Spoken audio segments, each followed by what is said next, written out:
এবারকার এই সমুদ্রযাত্রাই আমার এতদিনের সাগর পাড়ির মধ্যে একমাত্র সফল প্রচেষ্টা।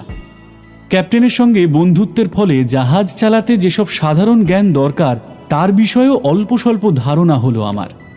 তিনিও মহা উৎসাহে আমায় দেখতেন, আর আমিও বাধ্য ছাত্রের মতো সব কিছু শিখে নিতাম। এবার সমুদ্রযাত্রায় লন্ডনে ফিরে দেখলাম আমার লাভই হয়েছে প্রায় ৩০০ পাউন্ড।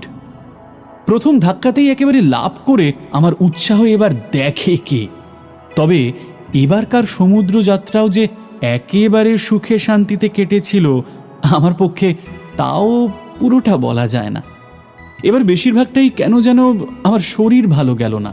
অসম্ভব গরমেই বোধহয় শরীরটা বেগ দিচ্ছিল। কিন্তু ৩০০ পাউন্ড লাভ প্রথমবারই, চারটিখানি কথা। আমার মন উৎসাহে ভরে উঠল।